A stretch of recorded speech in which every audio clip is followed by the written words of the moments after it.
तो स्वागत है आपका मेरे YouTube चैनल पे और आज हम बात करने वाले हैं भाई ईरान में हो गया है नेट डाउन। ट्रंप आक्रमण के लिए अब लगभग तैयार हैं। कल देर रात मैं ट्विटर पर था तो बहुत बड़े बड़े जितने भी रिपोर्टर्स हैं वो सारे लोग यही रिपोर्ट कर रहे थे कि जोरदार प्रदर्शन हो रहा है ईरान में और इसके बाद अब सत्ता से मतलब ईरान की सरकार को बेदखल कर ही दिया जाएगा। लेकिन आज सवेरे होते होते ऐसी ऐसी खबरें आई हैं कि इसमें मोसाद का भी हाथ है, इसमें CIA का भी हाथ है और इसमें क्या है अंदर की राजनीति। और लास्ट में मैं आपको ये बताऊंगा क्या ये जो भी प्रोटेस्ट हो रहा है उसका थोड़ा भी असर ईरान की सरकार पर होगा या नहीं होगा। बट पहले शुरू करते हैं भैया। ये जो पहली खबर आ रही है बीबी से, मोर protest erupts in Iran as supreme leader accuses crowds of trying to please Trump। मतलब ये ट्विटर पर आया है, सॉरी ये बीबीसी ने कवर किया है, तो इस न्यूज को मैं सत्य मान सकता हूं क्योंकि ट्विटर पर गलत सलत भी चलता है। और ये उमा शंकर सिंह एक सीनियर रिपोर्टर है, उन्होंने डाला है आयतुल्ला खमैनी ट्रंप के हाथ US इजराइल हमले में मारे गए 1000 से ज्यादा ईरानियों के खून से लगे हुए हैं। जो आयतुल्ला खुमैनी है वो नेशनल टीवी पर आकर ये बोल रहा है कि अमेरिका ने 1000 लोगों की हत्या करी है और ये भूल गए कि इसने खुद ही कितने लोगों की हत्या की है अपने देश में, राम जाने। What we know about Iran plunged into internet blackout following weeks of protest। ये जो इमेज देख रहे हैं ना राउटर में, यहाँ पर कल देर रात जो इंटरनेट है उसको बंद कर दिया गया। मतलब इतने दिनों से इंटरनेट बंद नहीं हुआ था। इंटरनेट बंद होने का बस एक ही मतलब बताया जा रहा है कि या तो प्रोटेस्ट आउट ऑफ कंट्रोल हो गया है और जो जनता है वो अब सरकार की सुन ही नहीं रही है। भाई छोटा मोटा प्रोटेस्ट हो सकता है बट ये जो तस्वीरें आ रही हैं जलाने की, आग लगाने की, वो बहुत ही खतरनाक है, खासकर ईरान की सत्ता के लिए। और इसमें आग में घी कौन डाला भाई? डोनाल्ड ट्रंप ने भाई एक इंटरव्यू दिया है। किसको इंटरव्यू दिया है? उनका जो फेवरेट चैनल है फॉक्स न्यूज, उसको इंटरव्यू दिया है और उसमें उन्होंने क्या बोला है? Trump do Iran regime. In a Fox News interview Donald Trump said the protests in Iran are historic and warn the regime not to fire on unarmed civilians. मतलब जो पहले से वो ट्विटर पर धमकी दे रहे थे, अब जब उनसे पूछा गया फॉक्स न्यूज पर तो उन्होंने अपने मैसेज को क्लियरली कन्वे कर दिया है कि अगर प्रोटेस्टर्स पर हमला होता है तो डोनाल्ड ट्रंप छोड़ेंगे नहीं। इसका मतलब क्या है ये कहने अभी थोड़ा मुश्किल है, बट जो मैसेज उन्होंने दिया है ना, his message was clear, cross that line and the US will respond hard to the people of Iran. You are not alone. The world is watching. Stay connected. Follow @Mossad। ये जो खबर है ना, ये जो भी चीज़ है ना, इंटरनली इतनी आसानी से कोई भी रिजीम चेंज हो नहीं सकता है, खासकर ईरान में। लेकिन इसके पीछे हो न हो मोसाद का हाथ है। और आगे चलते हैं दोस्तों, और अगला स्लाइड में दिखा रहा हूं एक ट्विटर पर ये जो मोसाद कमेंट्री है इसने क्या लिखा है, पहले ये समझ लो। Starlink activated over Iran amid internet blackout. भाई Starlink का प्रयोग किया जा रहा है और इलॉन मस्क इन्होंने भाई वहां पर स्मगलिंग करके या फिर पाकिस्तान के माध्यम से या फिर अजरबैजान के रास्ते से अपने Starlink को वहां भेज दिया है। और जो इंटरनेट ब्लॉकआउट है ना, ब्लैकआउट, आप समझ लो कि Starlink को कंट्रोल नहीं कर सकता है ईरान की सरकार।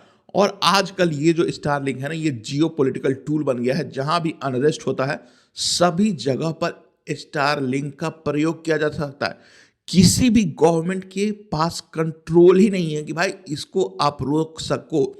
तो भाई स्टारलिंक ने भी अपना काम कर दिया है। और एक मारियो नवफल है, ट्विटर के रेगुलर यूजर है, मैं इनको पढ़ते रहता हूं, और इन्होंने लिखा है कि Iranian protesters killed 6 security forces in Hamdan, several more dead in Tehran, regime's own news agency reporting। मतलब ये जो खबर है ना, मैं नहीं बोल रहा हूँ, ये ट्विटर का फेक न्यूज़ नहीं है। ईरान की जो खुद की नेशनल मीडिया है उसने बताया है कि जो रिजीम चेंज करने वाले प्रोटेस्टर्स हैं ना, उन्होंने 6 सिक्योरिटी फोर्सेस को भाई मार दिया है। इसका मतलब है कि जो प्रोटेस्टर्स हैं उनके पास बंदूक चलाने की काबिलियत है। इसका मतलब क्लियर है कि यहाँ पर मोसाद अपने फील्ड एजेंट को एक्टिवेट कर दिया है और वहाँ पर 6 सिक्योरिटी फोर्सेस की हत्या हो गई है। अब इससे जो है ना, आप समझ रहे हो, क्योंकि जब भी ये प्रोटेस्टर्स मतलब वहाँ के पुलिस पर हत्या का आरोप लगता है, तो जो पुलिस है ना, जो इसको रोक सकती है, वो उग्र हो जाएगी और नरसंहार भी हो सकता है। आगे चलते हैं दोस्तों। ब्रेकिंग न्यूज हमने बता दिया भाई कि ईरान में पूर्ण इंटरनेट ब्लैकआउट है। नेट ब्लॉक्स ने पुष्टि की है कि तेहरान, मशहद और अन्य शहरों में इंटरनेट काट दिया गया है। जब सरकार इंटरनेट काट दे तो समझ लिए कि स्थिति कंट्रोल से बाहर है। किल स्विच कहते हैं इसको।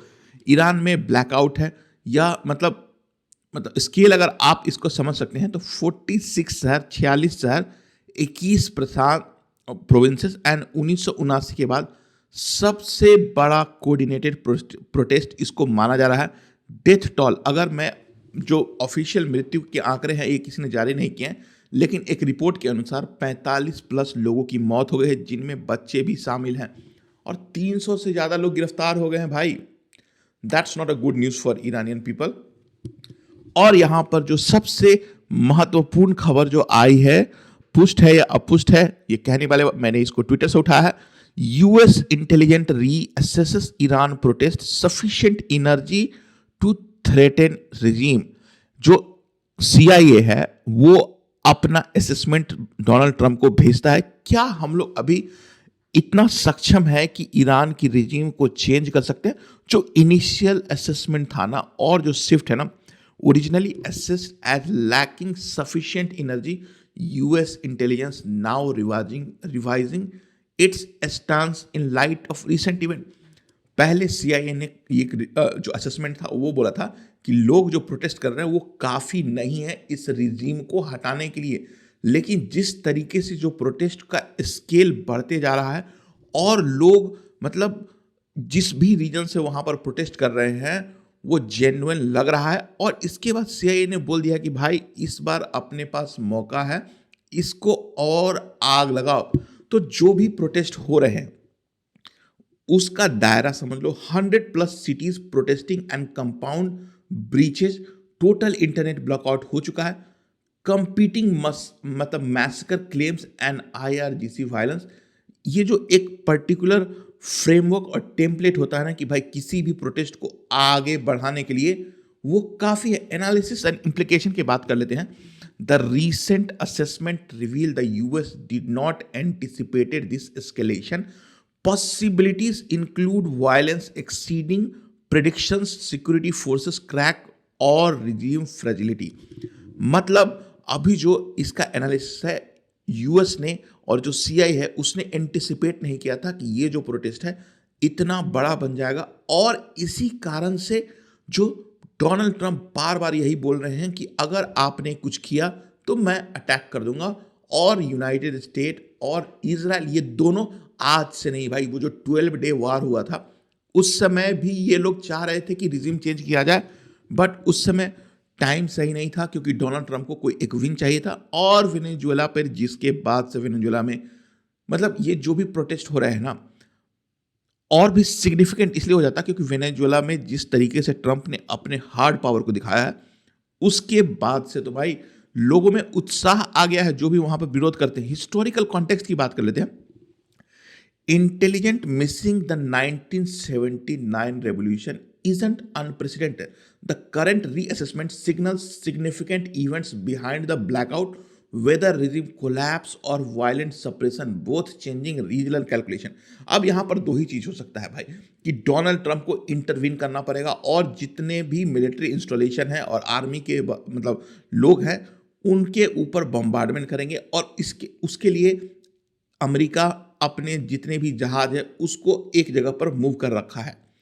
अब आ जाते हैं कि भाई अगले स्लाइड में, the core reason economic and currencies. अभी जो भी प्रोटेस्ट हो रहा है, अगर हम लोग साफ साफ यही बोले कि ईरान के ऊपर जो है ना अमेरिका और मोसाद कर रहा है, ये सही नहीं होगा, क्योंकि जो रियाल है ना वो कोलैप्स कर गया। वहाँ के जो लोग हैं ना, मतलब उनका जीना हराम हो गया है भाई। ईरान की करेंसी रियाल फ्री फॉल में है। दुकानदारों ने ग्रैंड बाजार, जो तेहरान का दिल माना जाता है, बंद कर दिया है क्योंकि सामान बेचने में घाटा हो रहा है। जिस तरीके से करेंसी का कोलैप्स हुआ है ना भाई, वो अच्छी बात नहीं है। तब ब्लेम गेम लोग कह रहे हैं इजराइल और अमेरिका से लड़ने के चक्कर में तुमने हमारा भविष्य बर्बाद कर दिया। देखो, ये बात 100% जाहिर मतलब करेक्ट है।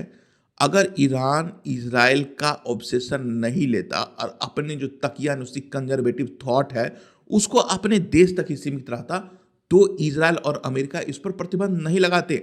और जो भी हुआ है, इस जो रिजीम है उसकी पॉलिसीज के कारण हुआ है। 1979 में जब सत्ता में आए थे लोग, उस समय इनका सपोर्ट करने के लिए सोवियत रूस था।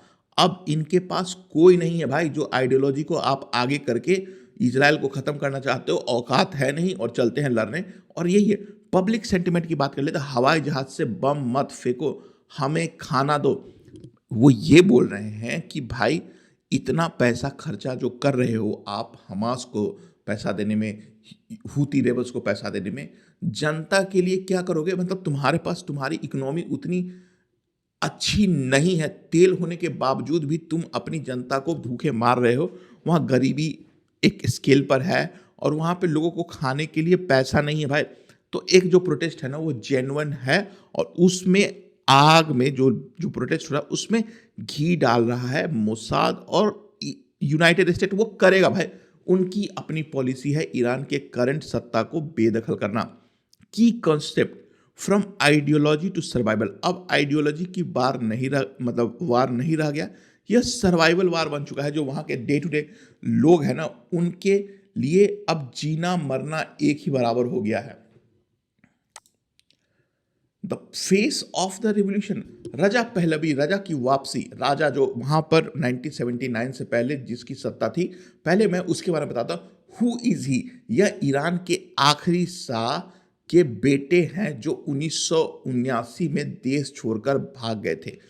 जो अभी क्या है ना, जो भी रेवोल्यूशन हो रहा है, जितने भी इंटरनेशनल मीडिया है, वहाँ पर रजा पहलवी जो 1979 में जो वहाँ पे शाह थे, उनके बेटे हैं और वो क्राउन प्रिंस हुआ करते थे।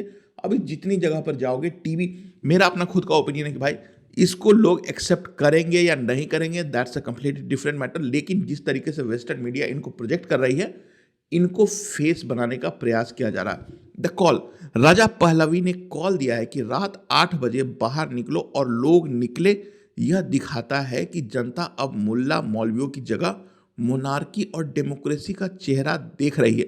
मतलब इनकी बात को उनके, क्योंकि 1979 से पहले इनका वहाँ पर राज था, वहाँ के राजा थे, तो थोड़ा बहुत तो लोकल सपोर्ट होगा ही। और साथ साथ जो मोसाद और सीआईए, ये दोनों भी इसमें मिले हुए। तो सिर्फ 1980 के दशक में इनका नाम लेने पर सजाए मौत थी। आज तेहरान की सड़कों पर इनके पोस्टर लगाए जा रहे हैं। ईरान में 1980 में जब रेवोल्यूशन हुआ था, उसके बाद खुमैनी की राज आया था। उसके बाद रजा पहलवी का अगर नाम लेना भी आपको मौत की सजा दिला सकता था। डॉक्टर महरांग बलोच पैरेलल, जैसे बलूचिस्तान में महारंग बलोच एक फेस बन गई है, वैसे ही ईरान में यह रैलिंग पॉइंट बन गए हैं बिना चेहरे के क्रांति के। बट मेरा अपना खुद का ओपिनियन है कि भाई ये एक प्लांटेड फेस है, इनका उतना ग्राउंड पर कोई वर्क है नहीं। जो भी हो रहा है सीआईए और मोसाद के द्वारा सपोर्ट किया जा रहा है। Trump's game plan. अब जो मेन चीज है ना कि भाई अब ट्रम्प का गेम प्लान क्या है, पहले उसको समझ लेते हैं। ट्रम्प्स गेम प्लान फारसी में ट्वीट किया जा रहा भाई। 5 जनवरी को ट्रम्प ने फारसी में ट्वीट किया। इसमें ईरान का नाम नहीं था, लेकिन फोटो उनकी डार्क वाली थी। संदेश साफ था, if you did not know you know. मतलब यह फारसी में ट्वीट किया गया था। लॉक्ड एंड लोडेड, ट्रंप ने साफ कहा है कि अमेरिका एक्शन के लिए तैयार है।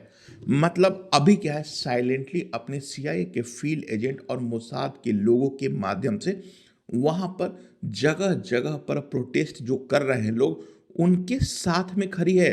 और मतलब जो वहाँ पे सिक्योरिटी फोर्सेस वहाँ उनका दमन करने आ रही है, उनके ऊपर अटैक भी हो रहे हैं, लोग मारे जा रहे हैं। This is a dangerous sign. The warning, Trump ने कहा है अगर तुमने प्रदर्शनकारियों को मारा तो तुम बहुत बुरी तरह मारेंगे।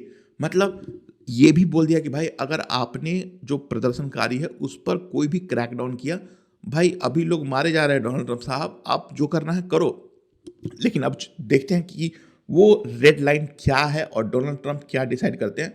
वेनेजुएला में भी ट्रंप ने यही किया था, विपक्ष को खड़ा किया और सरकार की फंडिंग काट दी। यही मॉडल अब ईरान में लग रहा है। देखो, अभी जब तक डोनाल्ड ट्रंप नहीं आए थे तो ईरान में थोड़ा बहुत चाइना का इन्फ्लुएंस था, पैसे उसको मिल रहे थे। लेकिन जिस दिन से डोनाल्ड ट्रंप ने इसकी सत्ता संभाली है ना, ईरान को चारों तरफ से कट कर दिया गया है। वो अपना तेल किसी को बेच नहीं सकता है और कोई उससे व्यापार कर रहा है तो उसके खिलाफ प्रतिबंध लगा दे रहे हैं।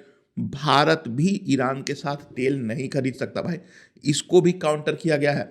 इसके बाद जो चाइना की मदद से वहां पर पावर में थे, चाइना के साथ अमेरिका ने ट्रेड डील कर लिया है और साथ ही साथ ईरान से जो भी तेल खरीद थी ना उसको कम करवा के रखा है। आने वाले समय में क्या होता है देखने वाली बात। द पॉइंट ऑफ इन्फ्लेक्शन, ऐसा कौन सा मूव आएगा जब वहां पर ये सत्ता चेंज हो जाएगी। मिलिट्री मेजर गौरव आर्या के विश्लेषण के अनुसार द पॉइंट ऑफ इन्फ्लेक्शन होता है, यानी वो बिंदु जहां प्रोटेस्टर इतना बढ़ मतलब प्रोटेस्ट इतना बढ़ जाए कि पुलिस कंट्रोल ना कर पाए। ये जो टेक्निकल टर्म है, मैंने मेजर गौरव आर्या का वीडियो देखा है, वहां से लिया है। पॉइंट ऑफ इन्फ्लेक्शन मतलब जो प्रोटेस्ट है ना उसका लेवल इतना बढ़ जाता है, इतना बढ़ जाता है कि भाई वहां से पीछे नहीं आया जा सकता। हम लोगों ने देखा जिस तरीके का प्रोटेस्ट बांग्लादेश में हुआ, मतलब इतना ज़्यादा हो गया कि भाई वहां से शेख हसीना को भागना पड़ा। उसके बाद हमने नेपाल में देखा, उसी तरीके का प्रोटेस्ट ईरान में अभी चल रहा है। लेकिन अभी तक वो जो इंटरवेंशन वाला पॉइंट है ना अभी तक आया नहीं है। अभी अमेरिका कर क्या रहा है, अमेरिका और इजराइल इसी पॉइंट का इंतजार कर रहे हैं, जब अराजकता चरम पर होगी तब बाहरी हस्तक्षेप करना पड़ेगा। अभी प्रोटेस्ट छोटे छोटे शहर में छोटे लेवल पर हो रहा है, लेकिन बड़े पैमाने पर जिस दिन से प्रोटेस्ट स्टार्ट हो गया समझ लो तेहरान पर उनका कब्जा हो जाएगा। मान लो एक ही चीज हो सकता है कि जो प्रेसिडेंशियल पैलेस और खमानी का निवास है, सबसे पहले वहां पर अटैक होगा। और इसके लिए चाहिए कि जितने भी लोग हैं वो आएंगे, लेकिन उनको डर नहीं होना चाहिए कि उनके ऊपर गोलियां चलेंगी। तो इजराइल और मोसाड ये कर सकता है, जब इस मूवमेंट को आगे बढ़ाया जाएगा तो जो सिक्योरिटी फोर्सेस हैं ईरान में, आईआरजीसी, उनके लोगों को असैसिनेट कर दिया जाएगा, उनका जो कम्युनिकेशन है उसको हटा दिया जाएगा और उसके बाद जो सत्ता है वहां से बेदखल कर दिया जाएगा। अभी सबसे बड़ा प्रॉब्लम यही है कि कोई भी फेस नहीं है जिसको वहां पर सत्ता दी जा सके। यही एक सबसे बड़ा प्रॉब्लम है ईरान में। बूट्स ऑन द ग्राउंड, हवाई हमलों से रिजीम चेंज नहीं होता है। इतिहास गवाह है, अफगानिस्तान इराक तख्ता पलट के लिए आपको जमीन पर सेना उतारनी पड़ी थी। तो डोनाल्ड ट्रंप साहब को अपने सैनिकों को ईरान में उतारना पड़ सकता है अगर वहां पर चाहते हैं कि पूरे तरीके से ईरान पर कंट्रोल कर ले। अब देखते हैं आने वाले समय में क्या होगा। अब आ जाते हैं भाई सस्पिशन मिलिट्री मूवमेंट्स यूके में ईरान। और इस बात को हवा तब मिलती है कि द वीक की रिपोर्ट के अनुसार यूके के एयरबेस पर अचानक अमेरिकी स्पेशल फोर्सेस की हलचल बढ़ गई। मतलब यूनाइटेड किंगडम है ना, वहां पर अमेरिकन एयरफोर्स जो है उनका एक्टिविटीज बढ़ गया। घोस्ट राइडर AC-130J इंग गनशिप भी वहां लैंड हुए हैं। ये सामान्य डील नहीं है। पिछली बार ऐसा जून 2025 में देखा गया था जब ईरान की न्यूक्लियर साइट्स पर हमला हुआ था। द गियर, जहां C-17 ग्लोब मास्टर और ऑस्प्रे एयरक्राफ्ट देखे गए हैं। ऑस्प्रे का इस्तेमाल होस्टेज रेस्क्यू या क्विक इंसर्शन के लिए होता है। मतलब ये जो भी चीज है ना, अभी अमेरिका अपने आप को तैयार कर रहा है, क्योंकि वेनेजुएला पर जो भी करना था उसने कर लिया। प्रेडिक्शन की बात कर लेते हैं, बस क्या यह किसी रेस्क्यू मिशन की तैयारी है खमैनी को बाहर निकालने की। देखो, प्रोटेस्ट जब धीरे धीरे बढ़ने लगेगा और इसमें मेरा अपना खुद का ये ओपिनियन है कि जो भी प्रोटेस्ट अभी हो रहे हैं, अभी कितना सच है और कितना झूठ है किसी को कुछ पता नहीं है। हो सकता है कि जो इमेजेस हम लोग देख रहे हैं वो फैब्रिकेटेड हो, लेकिन जिस तरीके से ये रिपोर्ट आ रही है और जो खमैनी जो अभी वहाँ का राजा है, जिस तरीके से अपने एसेट को लिक्विडेट कर रहा है, उससे तो यही लग रहा है कि उसको भी लग रहा है कि भाई कुछ ना कुछ तो गड़बड़ होने वाला है। अब सवाल ये उठता है कि ये कितने समय में होगा भी कि नहीं होगा। कुछ मिलिट्री एनालिस्ट बोल रहे हैं कि ये कोरी बकवास है, ईरान की सत्ता को कोई प्रॉब्लम नहीं होने वाला है। एक ही शर्त पर हो सकता है कि इजराइल पूरी तरीके से वहां पर हमला कर दे और कोई दूसरा तरीका नहीं है। कहने का ये मतलब है इजराइल जो है ना अपने मिसाइल और जो फाइटर जेट्स है उससे वहां पर मतलब बॉम्बार्डिंग स्टार्ट कर दे और अपने एसेट्स के थ्रू वहां पर पॉलिटिकल असासिनेशन करना स्टार्ट कर दे। यही एक तरीका है, बट ये करेंगे नहीं क्योंकि इसके बाद who will be in control, पूरा देश मिट्टी में मिल सकता है। तो ये रहा आज का मेरा ओपिनियन दोस्तों। अगर आपको यहां तक पहुंच गया तो मेरे वीडियो को लाइक करो और चैनल को सब्सक्राइब करो। और अभी भी इस पर मेरी नज़र बनी हुई है और आपके लिए मैं नया नया अपडेट लेकर आता रहूंगा। वीडियो देखने के लिए धन्यवाद।